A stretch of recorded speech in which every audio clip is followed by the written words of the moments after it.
தஜகதோம் தஜகதோம் ததகுதி குஜகதோம் தகிடதோம் தகதகிடதோம் திருகுதகிடதிலிகிடதோம் ஜகதோம் தஜகதோம் ததகுதி குஜகதோம் தஜகதோம் ததகுதி குஜகதோம் தகிடதோம் தகதகிடதோம்.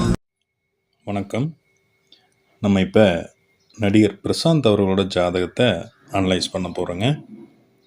நம்ம ஜோதிட மாணவர்களுக்காகவும் ஜோதிட நண்பர்களுக்காகவும் இந்த வீடியோ கொடுக்கப்பட்டுள்ளது. இந்த வீடியோவை பார்த்துட்டு இருக்கக்கூடிய மற்ற பார்வையாளர்கள் நண்பர்கள் நீங்களும் அப்படியே பார்த்து ஜாதகம் எப்படியெல்லாம் வேலை செய்யுது அப்படிங்கிறத தெரிஞ்சுக்கலாம். சரிங்களா? வாங்க நம்ம இப்போ கண்டென்ட்டுக்குள்ளே வரலாம். நடிகர் பிரசாந்த் அவர்கள் பார்த்தீங்கன்னா 6ஆம் தேதி 4வது மாதம் 1973 பிறந்திருக்கார். சரிங்களா? இன்னைக்கு அவருக்கு வயசு பார்த்தீங்கன்னா 51 வயசு 4 மாதம் 13 நாள் இன்னைக்கு. சரிங்களா? இப்போ எந்த ஒரு மனிதருக்குமே ஜாதகத்தில் 6, 8, 12 அப்படிங்கிற இடங்கள்ல கிரகங்கள் இல்லாமல் இருக்கிறது முதல் தர நல்ல ஜாதகம். இவர் ஜாதகத்தில் பார்த்தீங்கன்னா 8ல் கிரகம் இருக்குது, 12ல் கிரகம் இருக்குது. முதல்ல இந்த இடத்துல ஒரு விஷயத்தை தெளிவுபடுத்திக்கணும். அது என்னப்பா 6, 8, 12 அதை எப்படி கண்டுபிடிக்கிறது அப்படின்னா, பாருங்கள், ஜாதகத்தில் லக்னம் அப்படின்னு போட்டிருக்கு பார்த்தீங்களா, அது இந்த 12 கட்டத்தில் எங்கே இருக்குதோ அங்கே லக்னம் அப்படிங்கிறது தான் 1ஆம் இடம்னு அர்த்தம். இவருக்கு வந்து பார்த்திங்கன்னா மிதுன லக்னம். அதுக்கப்புறம் 7ல் பார்த்தீங்கன்னா தனுசில் ராகு இருக்கார், மகரத்தில் செவ்வாயும் குருவும் இருப்பாங்க, கும்பத்தில் புதன் இருப்பாங்க, மீனத்தில் சுக்கிரனும் சூரியனும் இருப்பாங்க, ரிஷபத்தில் சந்திரனும் சனியும் இருப்பாங்க. அப்போ இவருக்கு 6ஆம் இடம்ங்கிறது விருச்சிகத்தில் யாரும் இல்லை, 8ஆம் இடம்ங்கிற மகரத்தில் செவ்வாயும் குருவும் இருக்காங்க, 12ஆம் இடம்ங்கிற ரிஷபத்தில் சந்திரனும் சனியும் இருக்காங்க. சரிங்களா? இப்போ இவருக்கு லக்னாதிபதி அப்படிங்கிறவர் யாருன்னு பார்த்தீங்கன்னா புத பகவான். அதாவது மிதுன லக்னத்துக்கு அந்த மிதுன வீட்டுக்குடையவர் புதன். இப்போ இவர் பிறந்த நட்சத்திரம் என்ன அப்படின்னு சொல்லி பார்த்தீங்கன்னா கிருத்திகை நட்சத்திரம். அது ரிஷபராசி கிருத்திகை நட்சத்திரம். எப்பவுமே மனுஷனுக்கு லக்னமும் ராசியும் இந்த 6ஆவும் 8ஆவும் 12ஆவும் வந்துச்சுன்னு வச்சுங்களேன், வாழ்க்கையில் எப்பவுமே போராட்டம் அதிகமாக இருக்கும் அப்படிங்கிறத நம்ம ஏற்கனவே கிளாஸில் சொல்லியிருப்போம். இருந்தாலும் இந்த இடத்துல அது கன்ஃபார்ம் ஆகுது அப்படிங்கிறதையும் தெரிஞ்சுக்கோங்க. இவர் வந்து சின்ன வயசுலேயே ரொம்ப நல்லா ஃபேமஸ் ஆகிட்டார்.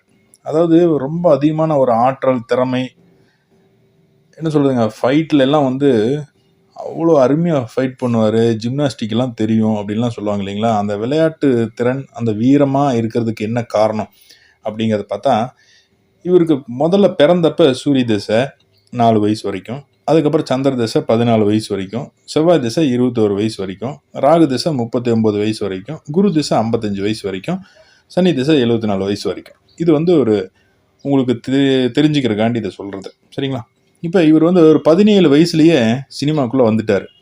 அந்த 17 வயசுக்குள்ளே வரும்போது பார்த்தீங்கன்னா இவருக்கு செவ்வாய் தசை தான் நடந்துட்டு இருக்கு. செவ்வாய் அப்படிங்கிறது எந்த மாதிரி வீட்டில் இருக்குது அப்படின்னு பார்த்தீங்கன்னா நல்லா உச்ச வீட்டில் இருக்கார். அந்த மகரத்தில் இருக்கிறது செவ்வாய் வந்து பார்த்தீங்கன்னா உச்ச பலமாக இருக்கார். அது 6 கூடையவன் 11 கூடையவன் 8ல் உச்சமாக இருக்கான் அப்படின்னா 8ஆம் இடம்ங்கிறது ஆயுள் ஸ்தானம் அப்படிங்கிறது நிறைய பேருக்கு தெரியும். இன்னொன்று, அந்த 8ஆம் இடம் அப்படிங்கிறது தான் அதிர்ஷ்டத்தை கொடுக்கக்கூடிய ஒரு இடமும் அதுதான். அது 6 குடையவன் 8ல் இருக்கிறதுங்கிறது சிறப்பு. இந்த 6, 8, 12 குடையவங்க இந்த 3க்குள்ளேயே மாறி மாறி இருக்கிறது நல்லதுன்னு சொல்லுவோம் இல்லைங்களா. அது மாதிரி 8 குடையவன் 12லையும் 6 குடையவன் 8லையும் இருக்கிறது ரொம்பவுமே ஒரு சிறப்பான ஒரு அமைப்பு தான். அதுவும் அந்த உச்சம் அப்படிங்கிற செவ்வாய் அந்த வேலை, அந்த வீரம் அதெல்லாமே அதிகமாகவே கொடுத்துட்றாங்க. 21 வயசு வரைக்கும் பார்த்தீங்கன்னா செவ்வாய் திசை தான். 14 வயசில் ஆரம்பிச்சது 21 வயசு வரைக்கும் நடந்துட்டு இருந்த செவ்வாய் திசையில் ரொம்ப அற்புதமான ஒரு காலகட்டங்களாக இவருக்கு தொட்டதெல்லாம் பொண்ணாகிற மாதிரி. அதாவது எது செஞ்சாலும் வெற்றி வெற்றி வெற்றி அப்படிங்கிற ஒரு அமைப்பில் இருந்துட்டு இருந்தார். சரிங்களா? அப்படி காலகட்டங்களை மட்டும் நோட் பண்ணிக்கிங்க. இதில் எந்தெந்த படம் எப்போ ரிலீஸ் ஆச்சு அப்படிங்கிறத நீங்கள் கூகுளில் சர்ச் பண்ணிங்கனாலே தெரியும். இவரோட வாழ்க்கையில் நடந்ததுக்கு உண்டான பிரச்சனைகள் எந்தெந்த காலகட்டம் அப்படிங்கிறதையும் அதை பார்க்கும்போது இங்கே சொல்கிற விஷயம் உங்களுக்கு மேட்ச் ஆகும். பார்த்துக்கோங்க. 1994 ஜூன் மாதத்தில் இவருக்கு ராகு திசை ஸ்டார்ட் ஆகுது. 2012 வரைக்கும் ராகு திசை.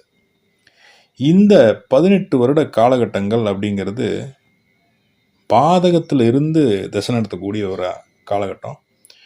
நம்ம கிளாஸில் நிறைய பேர்த்துக்கு படித்தவங்களுக்கு தெரியும். இந்த பாதகாதிபதி இல்லை பாதகத்தில் இருந்து திசை நடத்தும் போது எந்த ஒரு வாழ்க்கைக்கு தேவையான நல்ல காரியங்களும் செய்யாமல் இருக்கிறது நல்லதுன்னு சொல்லுவோம். ஆனால் நிறைய பேருக்கு பார்த்திங்கன்னா வயது வந்து அந்த இடத்துல வந்து மாட்டிக்கும். செஞ்சு தான் ஆகணும், இல்லைன்னா வயசு போயிடும் அப்படின்னு. இது அவங்களோட கர்மா. பாருங்கள், இவருக்கு 21 வயசில் ஸ்டார்ட் ஆனது, கிட்டத்தட்ட 39 வயசு வரைக்குமே ராகுவோட திசை பாதகத்திலிருந்து தான் நடக்குது. இவருக்கு 2005 தான் கல்யாணம் ஆகுது. சரிங்களா? அது அந்த பாதகாதிபதி திசையில் கல்யாணம் ஆகும்போது அந்த திருமணத்தில் பாதகத்தை கொடுக்கக்கூடிய ஒரு அமைப்பு. இன்னொன்று, களத்திர ஸ்தான அதிபதி அப்படிங்கிறது இவருக்கு வந்து குரு பகவான். அந்த குரு பகவான் பார்த்திங்கன்னா 8ல் போய் மறைஞ்சிருப்பார்.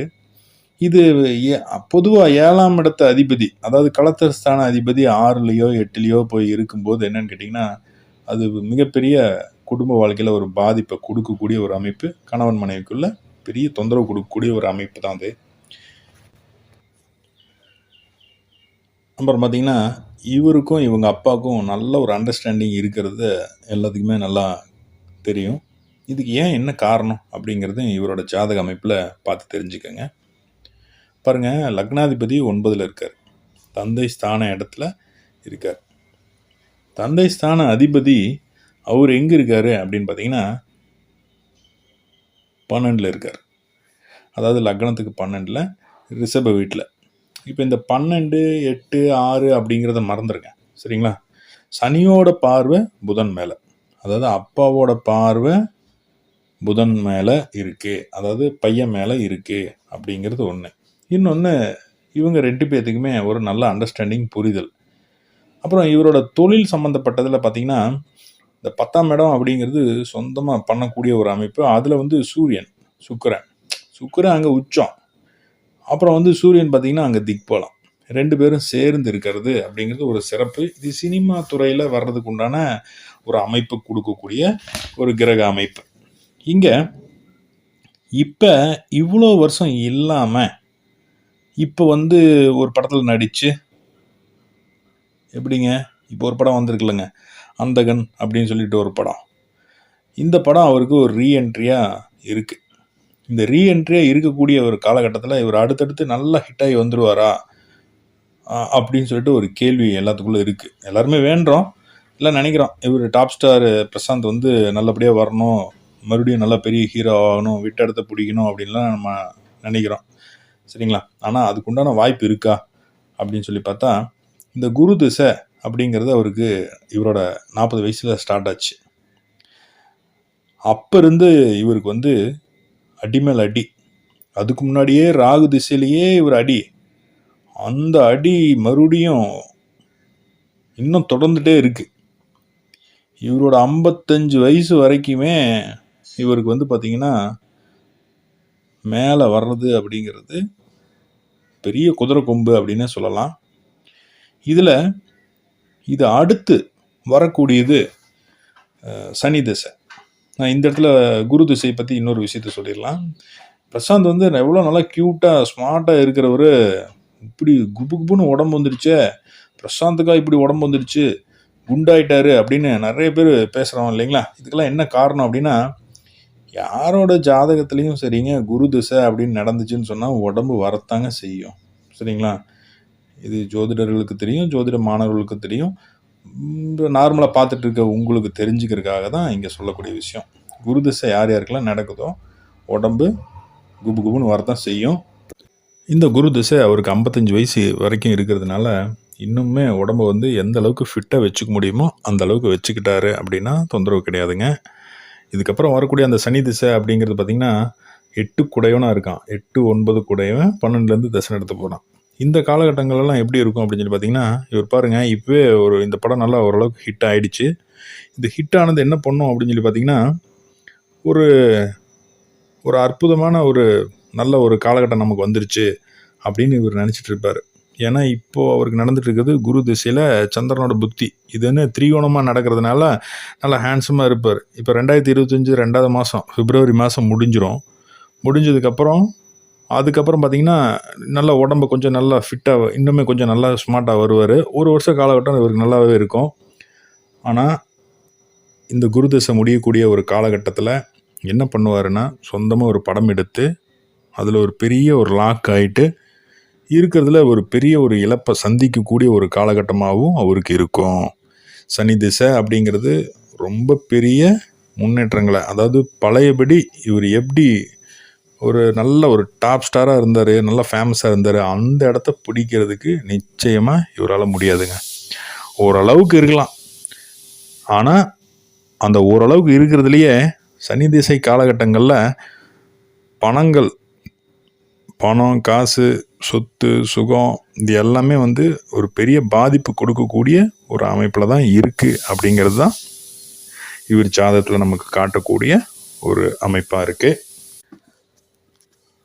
பொது வழியில் ஒருத்தரோட ஜாதகத்தை நம்ம இதுக்கு மேலே ரொம்ப அதிகமாக விமர்சனம் பண்ணுறது அப்படிங்கிறது நமக்கே அது கொஞ்சம் கஷ்டமாக தான் இருக்குது. சரிங்களா? இது கிளாஸில் வர்றவங்களுக்கு இதோட டீட்டெயில் இன்னும் நிறையாவே நம்ம கொடுத்துட்ருப்போம்.